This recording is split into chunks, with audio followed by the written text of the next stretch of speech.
Hello, my loving students. Now come and see question number 3 of set exercise 4.2.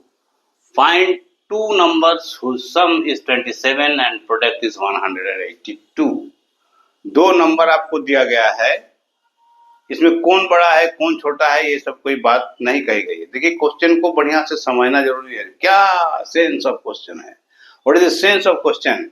It should be very clear first. पहले question को clear करना जरूरी है, उसके बाद ही इक्वेशन प्लॉट होगा और उसके बाद सिंप्लीफिकेशन करते हुए इसका रिजल्ट में हम लोग पहुंचेंगे। तो क्या कोई भी दो नंबर है ऐसा जो अननोन है, उन दोनों को अगर आप ऐड कर दो तो 27 हो जाता है, फिर उन दोनों को मल्टीप्लाई कर दो तो 182 हो जाता है।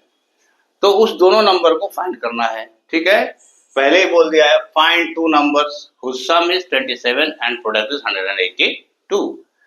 तो दो नंबर निकालना है, कौन बड़ा है कौन छोटा है, कौन ऊंचा है कौन नीचा है, कौन दाएं जाएगा कौन बाएं जाएगा, सब तो कुछ नहीं बोला गया, दो ठो नंबर बोला गया है। तो कोई भी दो नंबर मान लेते हैं हम लोग। तो उसी प्रकार हम आंसर के लिए let two numbers are x and y। ठीक है, मान लिया। अकॉर्डिंग टू क्वेश्चन क्या बोला है, दोनों नंबर का सम 27 है, तो दोनों नंबर का सम 27 है। क्या हम लोग माने नंबर का x एंड y, ये इक्वेशन नंबर 1 मान लिया। फिर क्या बोला है, उसी दोनों नंबर का प्रोडक्ट कितना है 182, तो प्रोडक्ट 182। इसमें से मैंने y को अलग कर लिया और x को इधर शिफ्ट कर दिया, तो 180/2 कॉमन इक्वेशन 2 मान लिया। सीधा इसको हम उठा के पुट कर देंगे। अब देखिए ये लैंग्वेज बेस्ड एक्सरसाइज है, यहाँ पर कोई रेस्ट्रिक्शन नहीं है कि आप इसको किस मेथड से सॉल्व करेंगे। ठीक है, तो आप कोई भी मेथड से सॉल्व कर सकते हैं। तो इसलिए हम यहाँ पर इसको पुट ला दिए और now substituting y equal to 182/x in equation 1 we get. अब हम क्या करेंगे, y का ये जो वैल्यू है, इसको मैं इक्वेशन 1 में सब्स्टिट्यूट करूंगा ताकि हमको x निकल आए। तो इसमें हमने सब्स्टिट्यूट कर दिया। यहाँ पर देखिए सब्स्टिट्यूट करने के बाद x एलसीएम हो गया, तो x into x x square 182 और बाई x इक्वल टू 27। अब इसको आगे स्टेप देखिए, x square plus 182 equal to 27x है ना, 27x क्लियर। और ये हो गया आपका एक्स स्क्वायर माइनस 27x इधर से आ गया 182 इक्वल टू 0। अब इसको हम लोग फैक्टर कर लेंगे, फैक्टर करेंगे तो हमारा x का वैल्यू निकल आ जाएगा, यानी रूट्स ऑफ द इक्वेशन निकल जाएगा। तो फैक्टर करने के लिए मैंने क्या आपको बताया है, फर्स्ट टर्म और लास्ट टर्म को मल्टीप्लाई करें। मल्टीप्लिकेटिव रिजल्ट को आप फैक्टर में कन्वर्ट करते हुए उन सभी फैक्टर के सहारे दो पार्ट में उसको कन्वर्ट करें। ऐसा दो पार्ट में कन्वर्ट करें, इस बात का आपको ध्यान रखना है, ऐसा दो पार्ट में कन्वर्ट करें कि उस दोनों पार्ट को ऐड या सब्ट्रैक्ट कर देने से मिडिल टर्म हो जाए और उसी दोनों पार्ट को मल्टीप्लाई कर देने से फर्स्ट एंड लास्ट टर्म के प्रोडक्ट के बराबर हो जाए। तो देखिए मैंने इसको ब्रेक किया है और मैं ब्रेकिंग नहीं दिखाया हूँ, बहुत सारा ब्रेकिंग मैं दिखाया हूँ, इसलिए ये 14 और 13, 14 इंटू 13 इक्वल टू हो जाता है 182, x इंटू एक्स हो जाता है एक्स स्क्वायर और माइनस इंटू माइनस प्लस हो जाता है। तो product of first and last term जो है वो इसके साथ टैली हो गया। अब मिडिल टर्म में क्या है माइनस 27x, तो 14 प्लस 13 कितना हो जाएगा 27, ये भी माइनस दोनों ऐड होकर 27x हो गया। इस प्रकार आपका स्प्लिटिंग जो है आपने सही सही कर लिया है। ठीक है, आगे बढ़ जाइए। अब इसमें से क्या करना है, पहला दोनों में से कॉमन है, बहुत सारा क्वेश्चन सॉल्व किए हैं यहाँ पर ऑलरेडी। माइनस 13x और 182 है, तो इसमें से 13 कॉमन आ जाएगा, तो ये x बच गया और माइनस कॉमन आया तो प्लस तो माइनस हो गया और ये 13 इंटू 14 182 होता है, तो 14 हो गया। ठीक है, क्या बताया मैंने, दो फैक्टर कॉमन आपको आएंगे तो दोनों कॉमन फैक्टर के लिए एक फैक्टर ले लीजिए, रिमेनिंग जो है उसको दूसरा फैक्टर बना लीजिए। तो रिमेनिंग को हमने दूसरा फैक्टर बना लिया। अब हमको क्या करना है, हमारा टारगेट क्या है, x का वैल्यू निकालना है। तो x माइनस 14 इक्वल टू 0 और x इक्वल टू हो गया 14 and x minus 13 equal to 0, तो x हो गया 13। Now putting x equal to 14 in equation 1 we get. अब x का वैल्यू हम क्या, x अभी निकला है, y निकालना पड़ेगा।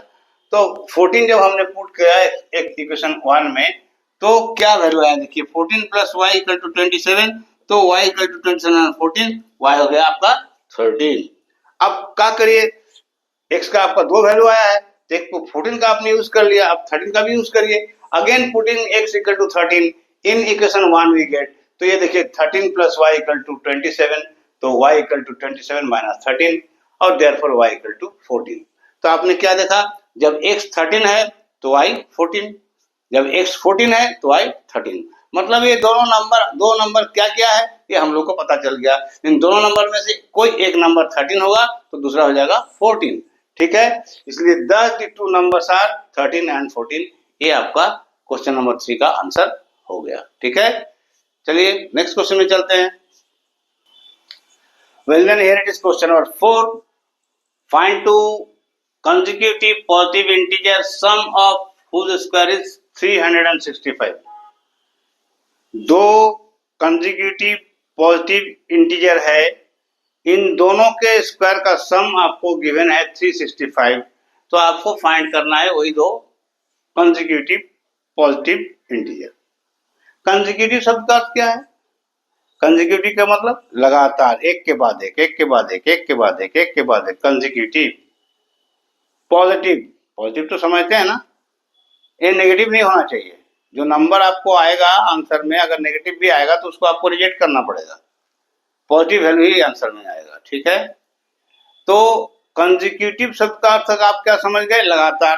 तो मानिए पहला नंबर आपका 9 है तो दूसरा क्या हो जाएगा 10, पहला आपका 25 होगा दूसरा कैसे हो जाएगा 26, पहला आपका 89 होगा दूसरा क्या होगा 90। कैसे हो रहा है?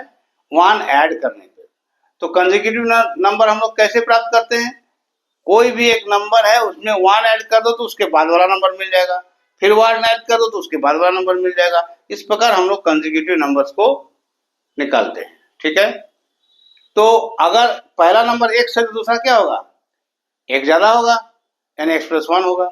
बस इसी बात का प्रयोग करना है आपको। इस प्रकार आप कंसेक्यूटिव नंबर को प्लॉट करेंगे, मानेंगे।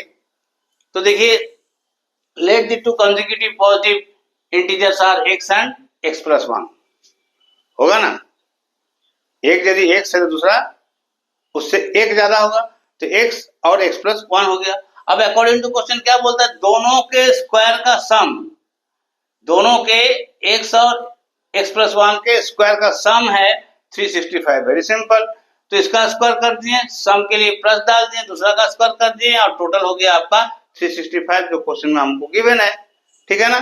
तो अब देखिए इसको आप ऑपरेट करिए, इक्वेशन फॉर्म करिए और इसमें से वेरिएबल का वैल्यू निकालने का प्रयास करिए। उसके बाद फाइनल स्टेज में पहुंचिए, तब फिर आंसर को कंक्लूड करिए, ठीक है। आंसर कंक्लूजन करना लैंग्वेज बेस्ड क्वेश्चन में अहम है, महत्वपूर्ण है, क्योंकि इसमें भी एक part of the total marks awarded रहता है, ठीक है। जितना मार्क्स अवॉर्ड किया गया है उसका एक हिस्सा इसके कंक्लूजन लाइन के लिए भी होता है। केवल एक्स का वैल्यू निकाल के आंसर कर देंगे और उसको आंसर करिएगा तो आपका कुछ ना कुछ मार्क्स रिडक्शन हो जाएगा।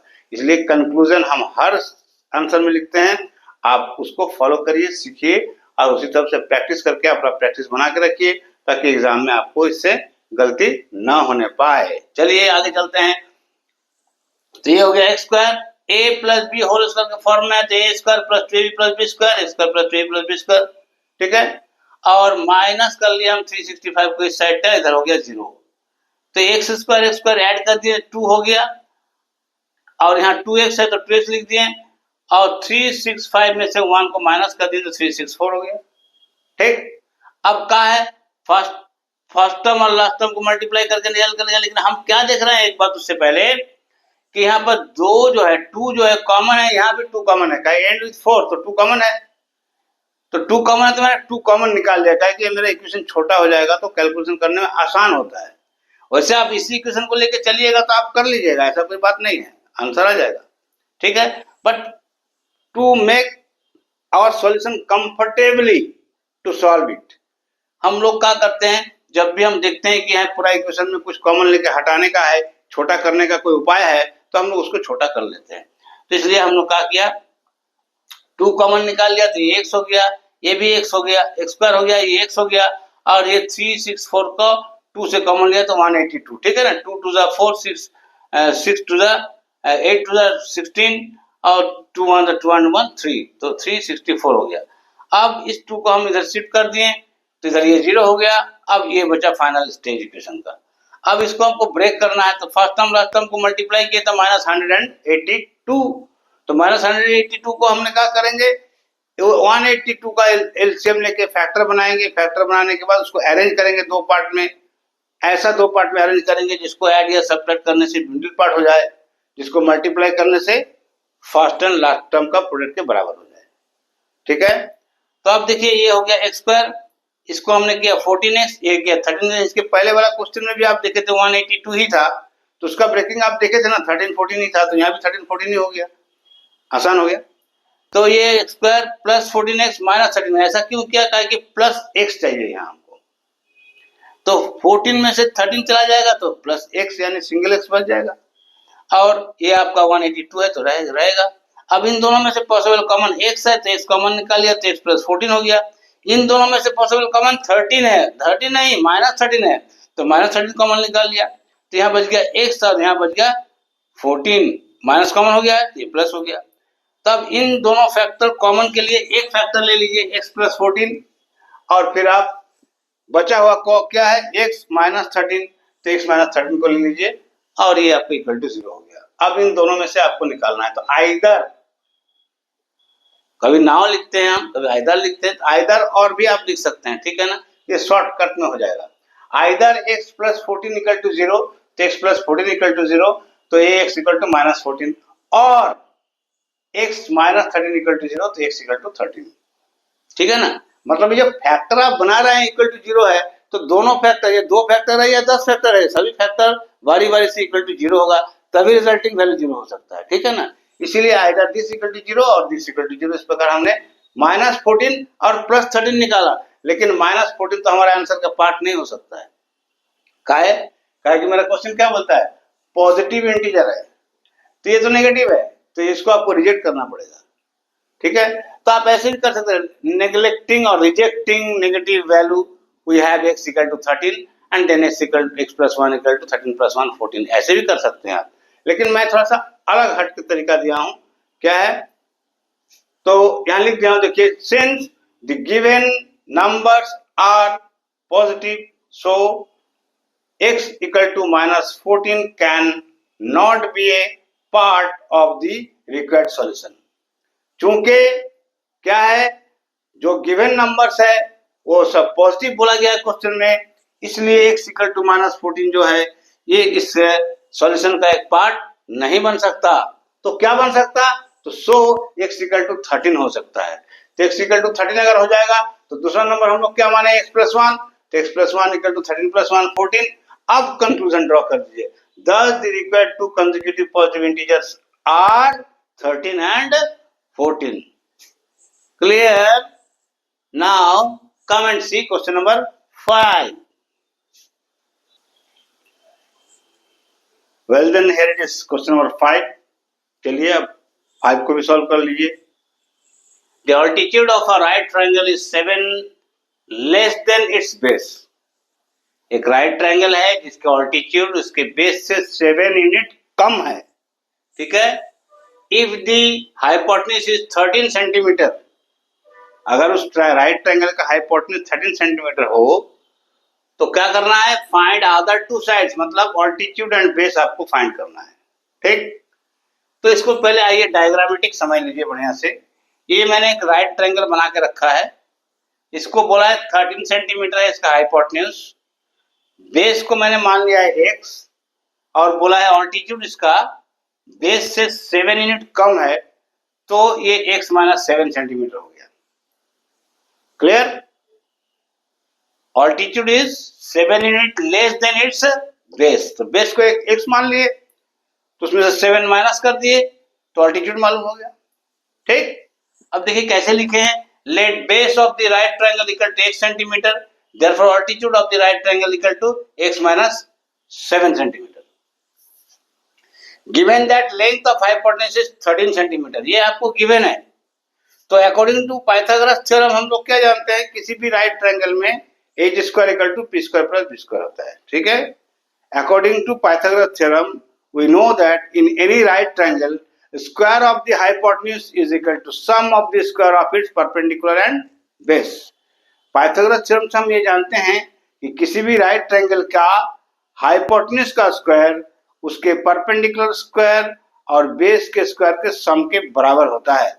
तो वही मैं यहाँ लिख दिया हूँ H square equal to P square plus B square. अब हमारे डायग्राम जो मैं लिया हूँ उस डायग्राम के अनुसार क्या है, तो ये एच क्या है देख लीजिए, ठीक है, एच हाइपोटेन्यूज रिप्रेजेंट करता है ना, AC 13 है तो मैंने यहाँ AC लिख दिया, P परपेंडिकुलर है तो AB परपेंडिकुलर हो गया, AB परपेंडिकुलर हो गया और बेस हो गया आपका BC।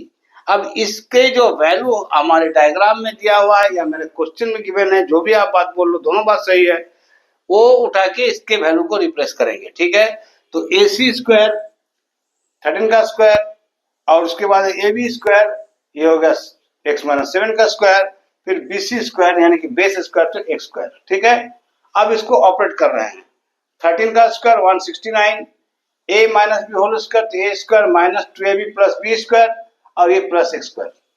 अब हमने क्या किया, x स्क्वायर और x स्क्वायर 2 स्क्वायर को इधर शिफ्ट कर लिया तो माइनस होके आ गया, 14x को भी मैं इधर शिफ्ट कर लिया तो प्लस होके आ गया, 49 को भी मैं इधर शिफ्ट कर लिया तो माइनस 49 होके आ गया और 169 तो इस साइड में था ही इसलिए 169 चूंकि पॉजिटिव है तो पॉजिटिव रह गया।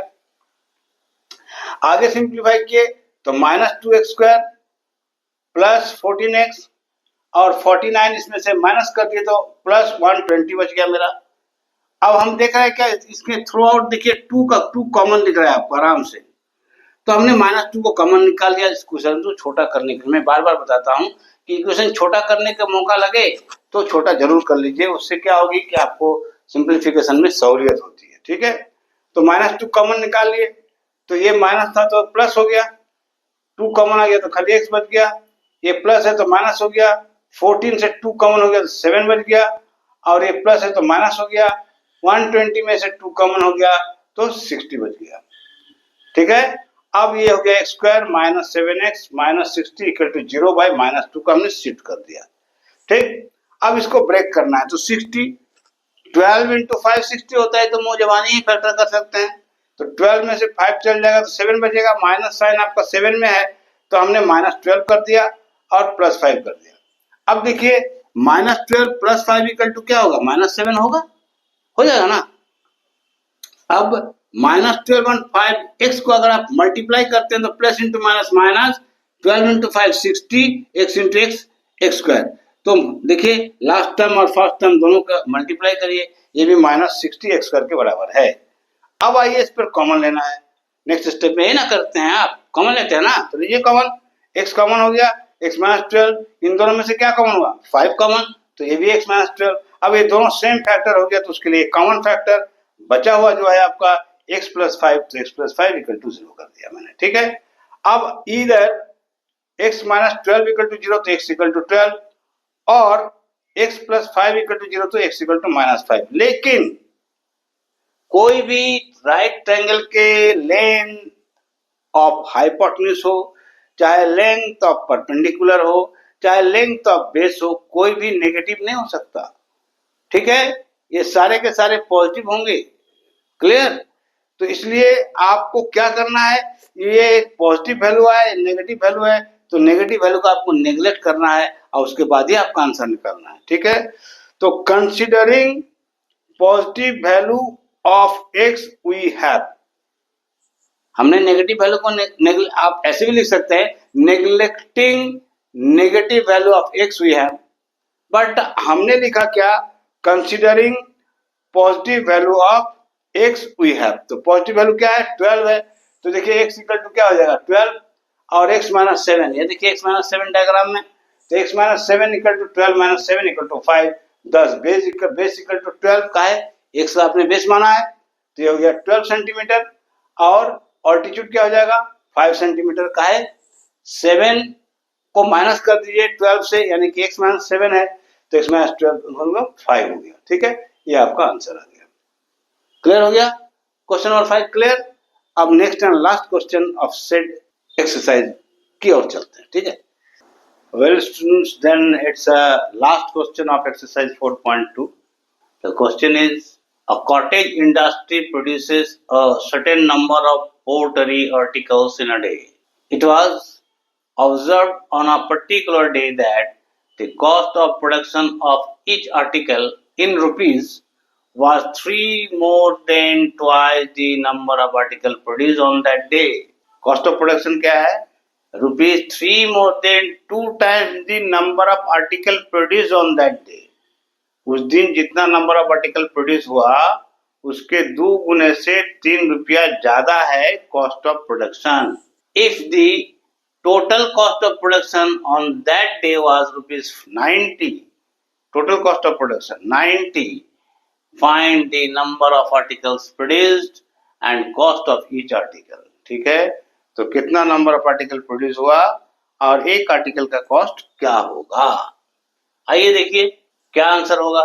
Late the number of pottery article produced on a particular day is equal to x. किसी एक विशेष दिन की बात की जा रही है, तो किसी एक विशेष दिन में नंबर ऑफ आर्टिकल्स प्रोड्यूस हुआ एक्स. तो कॉस्ट क्या बोला? कॉस्ट बोला जो नंबर ऑफ आर्टिकल प्रोड्यूस हुआ उसके 2 टाइम्स से 3 ज्यादा. तो cost of production of each article is equal to rupees 2x plus 3. जितना आर्टिकल प्रोड्यूस हुआ उसका 2 टाइम्स से 3 ज्यादा, 2 टाइम्स प्लस 3. अब देखिए number into rate equal to cost होता है. Number into rate equal to cost होता है. मैंने एक क्वेश्चन में और आपको ये बात बताया था कि मानिए 5 रुपीज का पेन आपको खरीदना है और आपको टोटल 10 पेन्स खरीदना है, तो कितना होगा cost? 5 rupees into number of pen 10, तो 5 10 50 रुपीज आपका खर्च होगा. ठीक है, उसी प्रकार यहाँ पर टोटल नंबर है x और कॉस्ट ऑफ ईच आर्टिकल है 2x प्लस 3. तो इन दोनों का प्रोडक्ट हो गया production cost. Total number of article जितना प्रोड्यूस हुआ है वो है x, एक आर्टिकल का कॉस्ट पड़ता है इतना, तो टोटल कॉस्ट जो आपको रुपीज 90 दिया हुआ है वो क्या हो जाएगा? x into 2x plus 3. अब इसको हम मल्टीप्लाई करते हैं. 2x square plus 3x minus 90 equal to 0. 2x square plus 15x minus 12x minus 90 equal to 0. इसको मैंने ब्रेक कर दिया. कैसे? देखिए आपको मैंने रिपीटेडली रफ वर्क समझाया हूँ, एक बार फिर आपको समझा देता हूँ. ये देखिए आपका फर्स्ट एंड लास्ट टर्म क्या है देख लीजिए. तो ये माइनस 90 इंटू 2x स्क्वायर, तो ये टोटल हो गया कितना? Minus 180 x square. अब इस कांस्टेंट पार्ट को आप फैक्टर निकालिए, तो 2 हो गया 90, 2 हो गया 45, 3 हो गया 15, 3 हो गया 5. तो हमने लिया क्या? देखिए 15 और 12 का है. 15 माइनस 12 इक्वल टू 3 होता है. तो 15 कैसे आया है? तो 3 इंटू 5, ये तीनों दोनों के एक साथ कर लिए और इन तीनों के एक साथ कर लिए. तो ये हो गया 5 3 15 और 3 4 12. इस प्रकार मैंने ब्रेक किया है. ठीक है, 2x square plus 15x minus 12x minus 90 equal to 0. अब यहाँ से कॉमन लेना है आपको, तो x कॉमन है, तो x कॉमन लिया तो 2x और यहाँ से x कॉमन हो गया तो 15. यहाँ से 12 और 90 है तो यहाँ 6 कॉमन आ रहा है, तो 6 2 12. माइनस कॉमन लिए तो 2 प्लस हो गया, माइनस कॉमन लिए तो ये भी प्लस हो गया. 15 6 90. ठीक है, अब देखिए दोनों सेम फैक्टर है तो एक कॉमन फैक्टर आ गया 2x प्लस 15 और बच गया क्या? x माइनस 6, तो x माइनस 6 यहाँ लगा दिए इक्वल टू 0. अब आप इसमें से निकालिए, तो now 2x plus 15 equal to 0 implies that 2x equal to minus 15, therefore x equal to minus 15 by 2 and x minus 6 equal to 0, therefore x equal to 6. ठीक है, अब देखिए आपको नंबर ऑफ आर्टिकल प्रोड्यूस करना है, तो नंबर ऑफ आर्टिकल क्या negative हो सकता है? -5 गो सामान पैदा हुआ या -5 गो सामान का मैन्युफैक्चरिंग हुआ, ऐसा पॉसिबल हो सकता है? नहीं ना. तो जब भी कोई भी आर्टिकल को आप प्रोड्यूस करिएगा तो वो कभी नेगेटिव नहीं हो सकता है. सिंपल बात है. इसलिए नेगेटिव साइन अगर कोई कैलकुलेशन से आपका आए तो वो एक्सेप्टेबल नहीं है इस क्वेश्चन का आंसर के लिए, उसको रिजेक्ट करना पड़ेगा और पॉजिटिव साइन से आपको आंसर फाइंड करना पड़ेगा. ठीक है, इसलिए since number of pottery article can never be 0, इस लाइन में देखिए since number of pottery article can never be 0, so x equal to 6 होना चाहिए. 0 नहीं होगा तो never be. Since number of pottery article can never be negative. ठीक है, never be negative, not 0, never be negative. तो नेगेटिव अगर नहीं हो सकता है since number of pottery article can never be negative so x equal to 6 हो जाएगा। ठीक है, जीरो नहीं हो सकता, नेगेटिव। जीरो होने से कोई दिक्कत नहीं है, जीरो को तो आप हम लोग यूज कर सकते हैं, लेकिन नेगेटिव नहीं होना चाहिए। ठीक है, तो ये अगर माने कि जीरो आ गया तो क्या हो गया, कोई आर्टिकल प्रोड्यूस नहीं हुआ, ये बात क्लियर होता है। लेकिन यहाँ पर पॉजिटिव वैल्यू हमारे पास है एक, तो 6 हमने लिया। Therefore, number of article produced on that day equal to x equal to 6। तो ये कहा कि x आपने नंबर ऑफ आर्टिकल माना था, तो नंबर ऑफ आर्टिकल को पॉजिटिव वैल्यू लीजिएगा, नेगेटिव आप रिजेक्ट कर दिए हैं, इसलिए आप इसका हो गया x equal to 6। And cost of production of each article equal to 2x plus 3, है ना, आप माने हैं ना 2x प्लस 3, तो 2x plus 3 equal to 2 into 6 plus 3, और सॉल्व करने के बाद ये ₹15 आंसर इसका आ गया। ठीक है, तो ये इस प्रकार आपका ये एक्सरसाइज 4.2 पूरा हुआ।